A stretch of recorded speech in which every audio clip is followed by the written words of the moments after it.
घडलेली घटना ही अतिशय दुःखद आहे आणि ह्या घटनेबाबत मुलांनीसुद्धा या ITच्या प्रशासनाला याबाबत काही कळवलेलं नाही आणि आपापसातली भांडणं असल्यामुळं हा प्रकार घडून आलेला आहे आणि जो निदर्शनास आलेला आहे तो आम्हाला 1:15च्या दरम्यान तो पहाटे झाल्यामुळं त्यावेळेला सिक्युरिटी गार्डने आम्हाला निदर्शनास आणून दिलेलं आहे.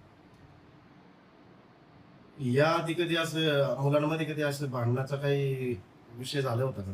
नाही ना सर, आमच्यापर्यंत आलं तर आम्ही लगेच सोडवलं असतं ना.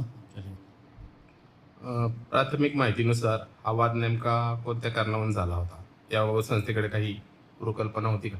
नाही ना, असती तर आम्हाला लगेच ते सांगून त्यांना हे केलं असतं.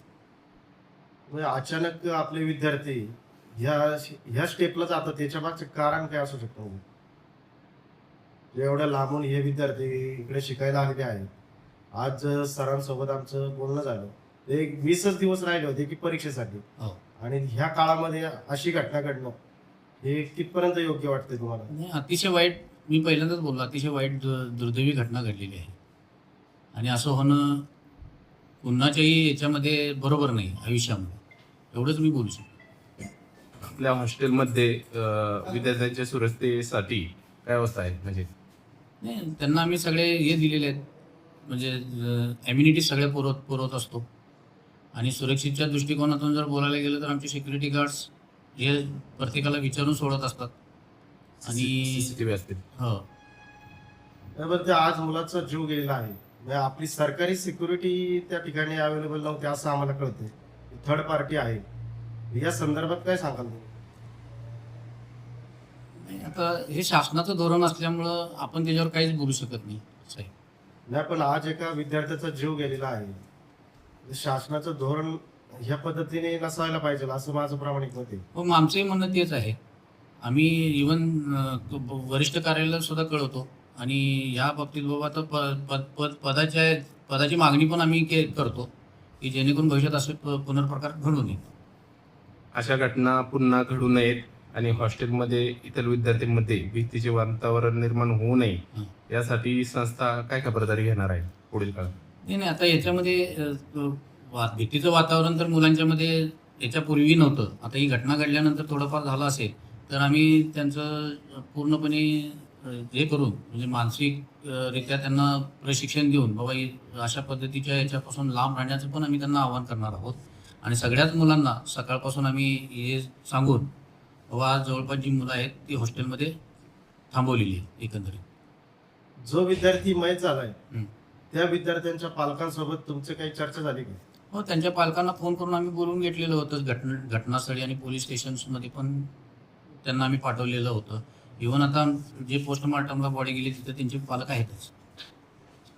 ज्या विद्यार्थ्यांनी त्या मुलाला मारलंय त्याच्या पालकांसोबत काही चर्चा नाही, अजून ती सध्या झालेली नाही. आता ते कसं आहे, तो मुलगा म्हणजे पोलिसांच्या कस्टडीमध्ये आहे आणि आता ते पालक आल्यानंतर त्यांची आमची भेट होईल आणि त्यानंतर तिची चर्चा होईल. जो विद्यार्थी हे मृत्यू पावलाय आणि ज्यांनी मारलंय ते कुठल्या प्रशिक्षणाला होते, काय कुठल्या कोर्सला होते? जो विद्यार्थी मयत झालेला आहे तो संधाता ट्रेड म्हणजे वेल्डर या ट्रेडमध्ये होता आणि जो विद्यार्थी न मारलेला आहे ज्या विद्यार्थ्यानं तो वायरमनच्या सिनियर बॅचमध्ये म्हणजे तारतंत्रीच्या सिनियर बॅचमध्ये होता. आणि त्यांची एक्झाम कधी होती? आता 15 जुलैच्या दरम्यान एक्झाम आहे. म्हणजे एक्झाम व्हायची होती त्याच्या आधी हा प्रकार घडलेला. मारण्यामागचं कारण काय तुम्ही काही जाणून घेतले नाही, आता जाणून घेण्याचा प्रयत्न केला, तथापि कुणालाही माहिती नसल्या कारणाने ते कारण स्पष्ट होऊ शकलेलं नाही अद्यापपर्यंत. हगवणे सर यांना कॉल केला, मग ते आले तर त्यांना तुला पापडे सरांना कॉल केला. ते आल्यानंतर मग हगवणे सर बोलले ॲम्ब्युलन्स वगैरे कॉल केला, पण ॲम्ब्युलन्सचा कॉल काय लागला नाही. मग डायरेक्ट 112ला कॉल करून पोलीस स्टेशनवाल्यांना बोलून घेतलं. घटना किती वाजता घडली? घटना 1:15च्या आसपास झाली. रात्री मुलांचं जेवण झाल्यानंतर अशी काही चावल तुम्हाला जाणवलं नाही का? नाही, तसं पोरं जेवले का थोडं राऊंड वगैरे मारून घरी फोन वगैरे करून आपलं रेग्युलर आपलं येतात. मग आम्ही आमचं 10ला गेट वगैरे पूर्ण बंद करून आम्ही आमची गस्त घालत असतो, म्हणजे आमचं पूर्ण राऊंड करून घेत असतो प्रत्येक तासाला. या आधी कधी त्यांचं तुम्हाला असं निदर्शनात आलं होतं का दोघांना नाही, काही या वाद आधी वगैरे? या आधी कधी निदर्शनात काहीच आलं नाही असं काय वादे पंच काही काय चाल काहीच वाटलं नाही. मग घटना घडल्यानंतर तुम्ही कोणाला सांगितलं? तर घटना घडल्यानंतर मी तात्काळ जे हॉस्टेलचे इन्चार्ज आहेत आपले हगवणे सर त्यांना कॉल केला. मग ते आलते का? हो ते लगेच आले, ते 5 मिनिटाला लगेच आले.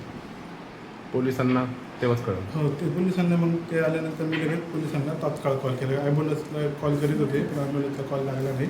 आम्ही प्रयत्न करीत होतो ॲम्ब्युलन्सचा, प्रत्येक वेळेस फोन करीत होतो आम्ही. ही घटना घडल्याची तुम्हाला कसं काय कळलं? तर हॉस्टेलची मुलं आली होती आम्हाला सांगायला. आम्ही बाहेर बसलो होतो, ते मुलं आली सांगायला आम्हाला गेट तशी. ज्या विद्यार्थ्यांनी त्या विद्यार्थ्याला मारलंय त्याचा मृत्यू झालाय, ते कशाने मारलंय काय ते तुम्हाला तिथं आढळले का काही? तिथं काही आढळलं नाही. म्हणजे तिथं आम्ही जेव्हा पाहिलं फक्त एक छोटा दगड होता आणि एक मोठा हे होता. मग कशाने घातपात केला हे काही सांगू शकत नाही.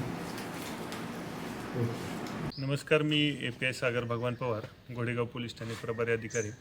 घोडेगाव पोलीस ठाणे कार्यक्षेत्रामध्ये काल दिनांक 4/6/2026 रोजी आम्ही रात्र गस्तीला होतो आणि त्या दरम्यानच आम्हाला ह्या शासकीय ITI कॉलेज या ठिकाणी हॉस्टेलवर, मुलांच्या हॉस्टेलवर एक मारामारीची घटना घडलेलीची माहिती मिळाली होती. तात्काळ आम्ही घटनास्थळी आलो होतो.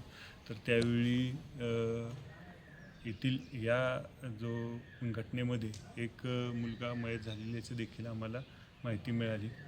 घटनास्थळी प्राथमिक तपासणी केल्यानंतर त्याच्यामध्ये काही विद्यार्थ्यांमध्ये भांडण झालं होतं आणि त्या भांडणामुळं त्यांच्यामध्ये या घटनेतील जो आरोपी आहे त्यांना झोपलेलं असताना साधारण 1 वाजताच्या सुमारास डोक्यामध्ये दगड आणि रॉड, म्हणजे दगड मीन्स सिमेंटचा एक गट्टू होता, तो गट्टू आणि त्या लोखंडी पाईप यांनी मारहाण केली.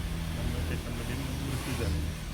घटना घडली त्यानंतर आम्हाला जी माहिती मिळाली होती, ते आम्ही सगळी आमची टीम, आमचे वरिष्ठ अधिकारी DYSP साहेब अमोल मांडवे साहेबसुद्धा या घटनास्थळी भेट द्यायला आले होते आणि इथं लगेच आम्ही तो जो आरोपी आहे त्या घटनेमधील त्याला ताब्यात घेतलं. ताब्यात घेऊन पुढील सर्व कायदेशीर कार्यवाही केलेली आहे. यामध्ये जो जखमी होता त्यालासुद्धा उपचारासाठी दाखल केलं आणि जो मयत होता त्यालासुद्धा आपण त्या व्यक्तीची बॉडीसुद्धा आपण पुढील कार्यवाहीसाठी पुढे नेली. या घटनेच्या अनुषंगाने घोडेगाव पोलीस स्टेशनला गुन्हा रजिस्टर नंबर 140/2026 BNS 103 वगैरे प्रमाणे गुन्हा दाखल आहे आणि ह्या दाखल गुन्ह्याच्या तपासकामी आरोपीला आम्ही तात्काळ ताब्यात घेऊन अटक केलेली आहे आणि पुढील तपास सुरू आहे.